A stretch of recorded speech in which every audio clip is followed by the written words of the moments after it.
person that was on that phone that said that quote was actually Erika. Erika claims Andrew went rogue and also the surgeon went rogue and violated HIPAA. My source says that no, the surgeon did not violate HIPAA and he never said that. No, but Egyptian Do you believe that Tyler Robinson murdered your husband? Yes, I do. Why do you think it is so hard for so many people to believe that reality? I've seen the autopsy report. I've seen our case. Erica Kirk completely lost it. After Candace Owens dropped fresh information about an alleged plan to protect the real Charlie Kirk shooter, things went off the rails fast. Candace is now openly saying Erica needs serious professional help because her actions don't even seem normal anymore. At this point, Candace clearly realized that meeting Erica in person was pointless. According to Candace, nothing productive came out of it at all. Instead of answers, Erica allegedly went right back to deflecting, denying, and straight-up gaslighting everyone involved. And this is where things start getting wild. Candace is now alleging that a TP spokesman, Andrew Vid, and Erica worked together behind the scenes to create a fake alibi. I think that these people are not humans, that they're sentinels that maybe look like humans. That's how I feel. This alibi was meant to explain Erica's whereabouts during a secret military-related meeting that reportedly happened just one day before Charlie was killed.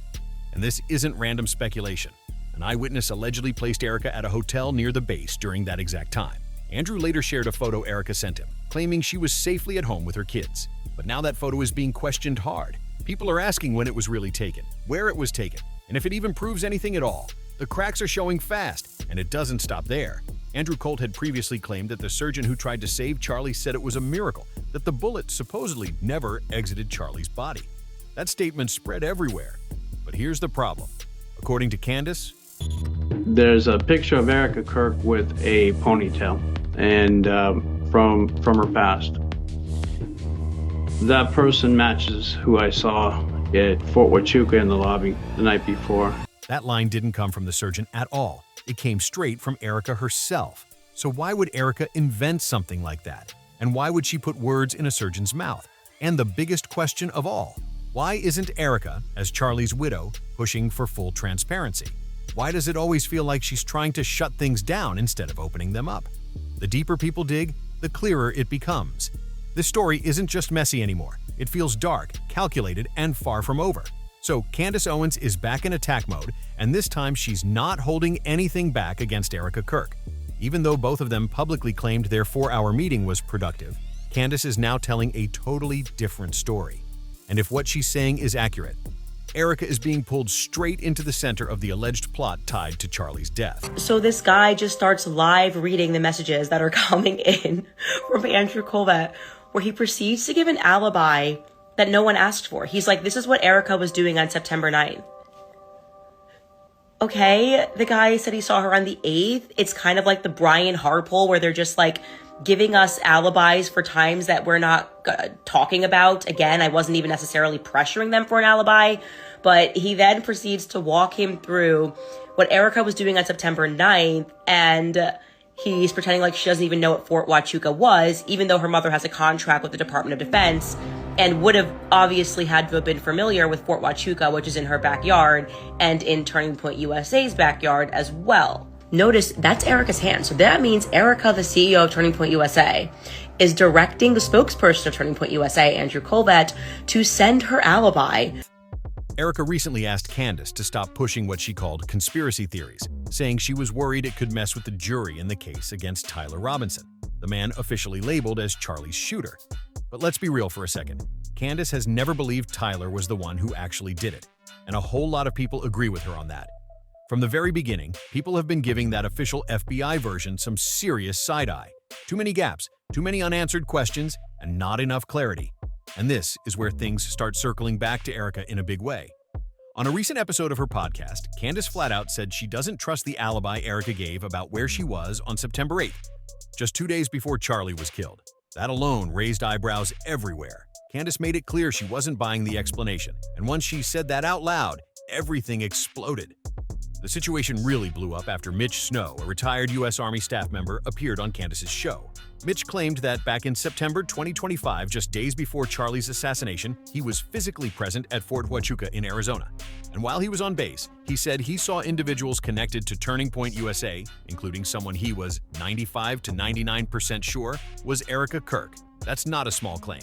That's a serious allegation with major implications. And yet, Erika still hasn't directly addressed it. No detailed response, no public clarification, nothing. Instead, it looks like cleanup mode kicked in fast. But we serve a just God, and I rest easy in knowing that. He's sovereign, but he's just. And so let the Lord handle that. Shortly after that episode aired, TPUSA spokesperson Andrew Vett reportedly reached out privately to a YouTuber. He shared an image showing two children displayed on a phone screen, with their faces partially covered by a finger. Now, people aren't just confused, they're questioning intent. Why send that image? What was the message supposed to be? And why handle something this serious through private messages instead of straight answers? At this point, the silence is loud, and the questions, they're stacking up fast. And all of this was supposed to prove that Erika was with her kids during that secret meeting at Fort Huachuca. That was the whole point of the photo. But Candace was not buying it at all, not even for a second. She immediately fired back on X and called out the so-called evidence for what it really was. Candace pointed out that Andrew's proof didn't even match the right date. She wrote that Andrew Collette was live texting with a YouTuber, claiming he had proof that Erika wasn't at any fort. He shared Erika's metadata and tried to argue that she had dinner with Charlie Kirk, meaning she couldn't have been at Fort Huachuca. But here's the massive problem.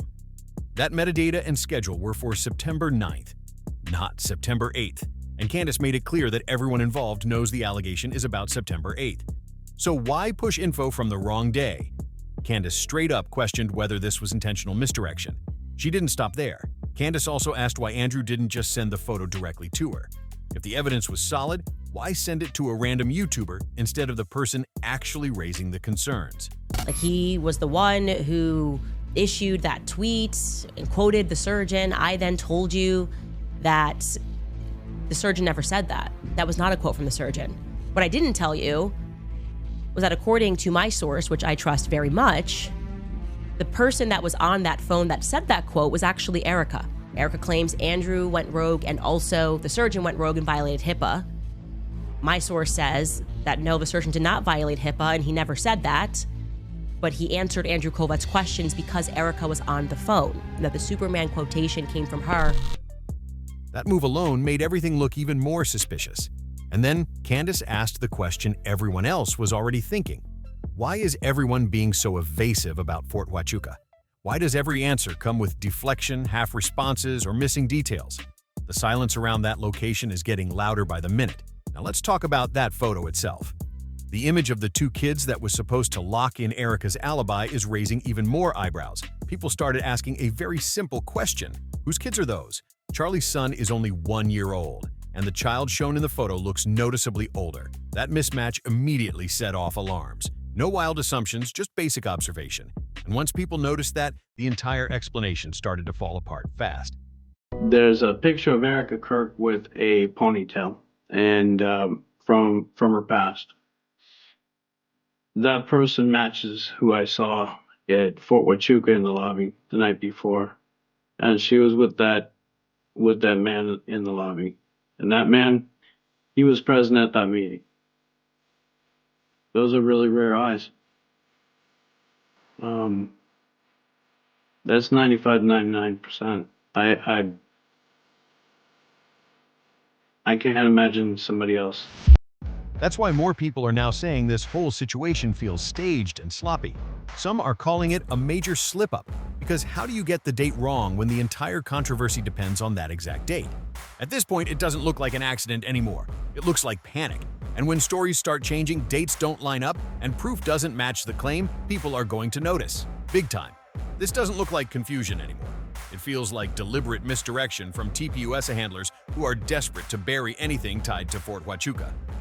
Because let's be real, if none of this mattered, if Candace was truly out of her mind pushing baseless claims, they would have ignored her completely and laughed it off.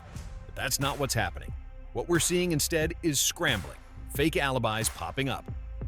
dates getting mixed up, and nonstop attempts from TPUSA to drag the conversation anywhere else but Fort Huachuca. That panic says more than words ever could. And now, a lot of people are convinced that Erika herself is leading the cleanup. One user on X straight up said that Erika Kirk allegedly directed Andrew Colt to leak her alibi through a YouTuber instead of handling it directly. That's not normal behavior. Let's be clear. Innocent people don't move like this. Honest people don't hide behind third parties, mismatched timelines, and blurry explanations. That's not how truth works. And more people are saying Erika isn't acting like a grieving widow at all. They're calling her out as someone who keeps getting caught in lies. Another user summed it up perfectly. But what I will say is, when I lived out here, I was here for 5 years. I never dated here because I saw vicariously through my roommate how terrible it was. Somehow getting drinks was the replacement of having coffee and breakfast. I personally would rather have coffee or brunch with someone than go. I don't drink. I find it unproductive, not because I'm holier than whatever. I just don't operate that way. But I always thought it was very strange how she would go to drinks with one guy and then go to dinner with another. So it goes twofold here. They said lying only makes sense when someone has serious skeletons in their closet. And right now, that narrative is cracking fast. The story is collapsing under its own weight. Some critics went even further, claiming Erika isn't acting out of faith or grief, but like an operative running interference. Strong words, but that's where public opinion is heading as the inconsistencies pile up. And here's the thing, the Fort Huachuca situation isn't the only issue Erika is allegedly trying to redirect attention away from. Candace just exposed yet another attempt at misdirection. This time, it involves a story that never quite made sense from the start. Andrew Covey previously claimed he heard from a surgeon who tried to save Charlie that it was a miracle. The bullet didn't exit his body. He even said the surgeon compared Charlie to something extraordinary. But now, that claim is starting to unravel too. And once again, people are asking the same question. If the story is real, why does it keep changing? Superman. From the jump, people were already side-eyeing that claim heavy. It didn't sound right then, and it sounds even worse now. Candace says she went digging deeper, pulled the thread, and what she found flipped everything. That story didn't come from Andrew, and it definitely didn't come from a surgeon. According to Candace, it came straight from Erika herself. So let's really spell this out. You've got Erika ducking questions about Fort Huachuca. You've got shaky alibis popping up through third parties. And now you've got dramatic stories being pushed about Charlie's body supposedly stopping a bullet like it's some comic book moment. That's not clarity, that's confusion stacked on confusion. And while all of this is flying around, the autopsy report is still nowhere to be found, still unreleased. People are now openly asking if one even exists at all. That alone would raise eyebrows in any case, but combined with everything else, it's setting off alarms. Since Charlie's death, Erika's behavior has left a lot of people uncomfortable. Online, people keep calling her the happiest widow ever, but this goes way beyond smiling or public appearances. Folks are saying something feels off, like there's a darker layer underneath the surface that nobody wants to address. And then there's this. Why would Erika allow TPUSA to recreate the tent where Charlie died and put it on display at festivals? Not as a memorial, but as a photo op. People paying money to take selfies inside it. That doesn't sit right with anyone watching this unfold. A lot of people have compared it to Jackie O showing up months after JFK's assassination and charging folks to take pictures in the backseat of the limo. That's how jarring this feels to so many people. It doesn't come across as honoring someone's life, it comes off as cold. And that's exactly why Candace is now saying that Erika and the TPUSA team running things after Charlie don't even seem human anymore. The reactions feel rehearsed, the emotions feel offbeat, like robots trying to imitate grief and completely missing the mark. To many watching closely, this doesn't look like mourning. It looks eerie, calculated, and unsettling. And as more details leak out, more people are asking the same question. What is really being hidden here? If you made it this far, make sure you smash that like button, subscribe to the channel, drop your thoughts in the comments, and share this video with others. And we'll see you in the next one.